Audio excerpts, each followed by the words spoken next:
Grew up here, went to middle school, high school here, graduated from high school here, and then I went to UNK for undergrad, and then UNMC for medical school, and I always wanted to come back home. It's safe to say that Sandra Torres Bresnahan is immensely proud of her hometown. She returned to Lexington shortly after she completed her residency at the University of Nebraska Medical Center in August of 2021. The community is a perfect size where you still have your privacy, but you know everybody. I've always felt like we're a community where we help each other out. And then it's also a community with a high prevalence of Hispanic people, where Spanish is a language that's spoken a lot. So, cada cuando está comiendo. I felt that with me being bilingual, I felt like I could give back a little to those Spanish-speaking patients where you have a provider that speaks their language. That's really important because some patients just want to hear it directly from a doctor, not an interpreter or someone. They feel more comfortable coming from a doctor. ¿Y problemas yendo al baño? Dr. Bresnahan knows from experience that translating for monolingual parents is never easy on a child. My parents only speak Spanish, so growing up when they had to come to an appointment in the doctor or basically any other appointment, it was always me or one of my brothers serving as interpreters.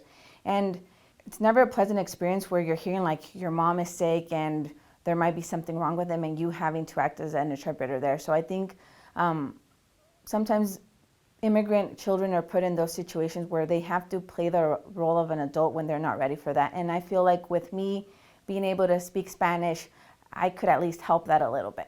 Dr. Bresnahan has high hopes for Ivan, one of her youngest patients. Hopefully he'll be somebody that'll come back to the community too. Did you notice any other symptoms like fevers, runny nose? This is the second time that Dr. Bresnahan has returned to her hometown after graduating from college. I graduated from UNK with a teaching degree, and I came back and I taught high school math for 2 years. I really enjoy that. My goal had always tried to give back to the community, help, even if it's just a little bit. But there was always that inkling that I wanted to be a doctor. The medical aspect of it, the being able to take care of people, that really interested me. So I decided that I was going to go for it. Dr. Bresnahan took advantage of a unique partnership between UNK and UNMC called the Kearney Health Opportunities Program. KHOP, as it's known, is among several university efforts, such as development of UNK's Health Sciences Education Complex and a proposed companion facility to help build a pipeline of health professionals in rural Nebraska.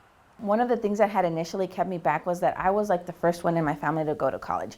I really didn't know how the process of even applying for financial aid about going to college works. So going from a child of immigrants to going to medical school just seemed like it was an unreachable goal. But you know, the more that I was in the system, the more that I got to meet people that kind of counseled me on how to do it, I worked up the courage and decided to go for it. She succeeded. And Dr. Bresnahan's boss is so very glad she did. I think that the fact that she came back to her hometown is to her credit, because I think lots of times it's hard to go home where everybody knows you, to be dedicated enough to come back and take care of those people that she's grown up with. It speaks highly of her. And are you burping him well after you feed him? Dr. Bresnahan says that she has really enjoyed her first year of serving the grateful citizens of this city that she loves so much. Most kids tend to outgrow college in the first couple of months. There's definitely challenges, you know, starting a new job, but I really enjoy it. I feel like I'm contributing just a little bit to the community. To learn more about how you can help support the training of future healthcare professionals in rural Nebraska, go to nufoundation.org/UNK Rural Health.